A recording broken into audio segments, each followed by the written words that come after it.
El concepte 3-30-300 mira de sistematitzar d'una manera senzilla les necessitats de verd per una bona salut física i mental dels ciutadans. I vol dir simplement que puguem veure 3 arbres des de la finestra, que puguem tenir un 30% de verd arbrat en el nostre municipi i que tinguem la nostra àrea arbrada més propera a menys de 300 metres de distància. The 330-300 green space rule is actually still fairly new.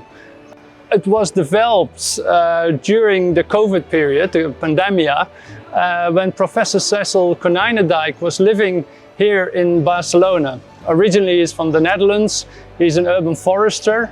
While he was here visiting Barcelona, he walked around, saw that there was not so much green space in Barcelona, and started discussing with us that there was already guidelines from the World Health Organization that recommended that people should be living within 300 meters of a green space of at least 1 hectare. Most of the time what we see is also that cities are quite compact, and Barcelona is a very good example. So, you know, there's always this kind of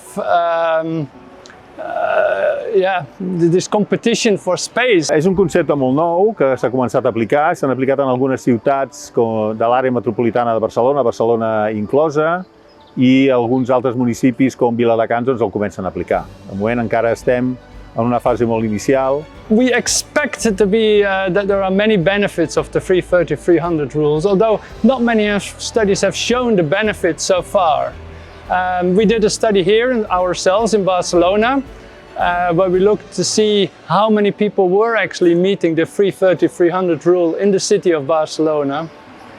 We found that only 6% of the population achieved the rule, so a very small percentage.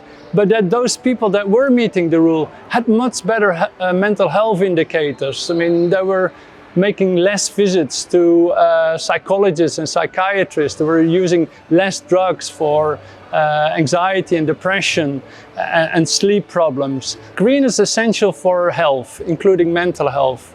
And in particular, the lack of having green space, particularly what we see in cities, leads actually to diseases and also to premature mortality. We've shown that people living with less green space die earlier than people with having much green space. We also know that people that have less green space have more problems with cardiovascular disease, or cardiovascular problems, respiratory problems. Les ciutats mediterrànies són compactes per moltes raons històriques, però també d'una economia de recursos. També no podem tenir tampoc tantes àrees verdes per un tema de disponibilitat d'aigua. In Holland, there are quite a lot of cities that put it as an objective actually to achieve the rule, and you know, some cities are getting closer. I mean, it's easier in the Netherlands because, you know, there is more, perhaps a bit more space, there is more water to have green space. We tend to be seeing it also more in richer areas where there is more green space that people actually can achieve the rule. The problem is still the poor areas often lack green space, what is an issue of course as well. Fortunately, here in Barcelona we have the super IAS, the super blocks, like the Glorias, is a beautiful example how you can create a nice green space by tearing down infrastructure for cars. Fa molt de temps que treballem amb el verd urbà, la necessitat d'incrementar-lo, perquè aporta una millora en els serveis ambientals que proporciona la ciutat, també una millora de la conservació de la biodiversitat. La norma 330-300 el que fa simplement és sistematitzar-ho. És un eslògan que ens permet també arribar a la societat millor i concretar d'una manera